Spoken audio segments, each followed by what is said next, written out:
موضوع تسجيل المكالمات في الاي او اس 18 في الايفون حاجة سهلة جدا.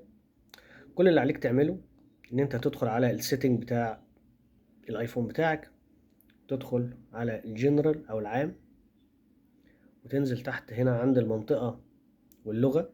انا بكلمكم برضو بالعربي language and region. وبعد كده هتختار المنطقة دي تكون الولايات المتحدة او يونايتد ستيت.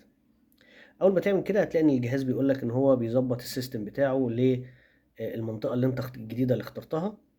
وبعد كده هتلاقي ان حضرتك لو دخلت عملت مكالمة مثلا، طبعا تسجيل المكالمات ما بيشتغلش غير لما انت المكالمة بتشتغل. هتدوس فوق هنا كده، هيبتدي ان تسجيل المكالمات يشتغل زي ما انت شايف، وطبعا الطرف الاخر بيعرف ان انت بتسجل مكالمات. تمام.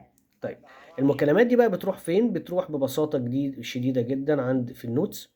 هتلاقي كل تسجيل المكالمات اللي انت سجلتها. الفكرة بقى والحاجة اللي انت لازم تاخد بالك منها، انت لما بتغير المنطقة بيحصل ان الكايرو زي ما انت شايف كده، انت هنا احنا هنا في القاهرة في مصر، بتلاقي ان درجة الحرارة بقت 80. طبعا ده مش صح. ليه؟ لان هو درجة الحرارة مش كده. دي هو عاملها لك فahrenheit. فكل اللي عليك تعمله انت تدخل على الويذر او الطقس تحت هنا من 3 نقط، وهتبتدي تختار فوق هنا سيليزيوم. هيرجع لك تاني ان هي طبيعية جدا، هتبقى 27 زي ما انت شايف، بقت 27 ده الطبيعي جدا. لكن اي حاجة تانية في المنطقة ما بيحصلش فيها مشاكل. لكن دي حاجة مهمة جدا لازم تعرفها.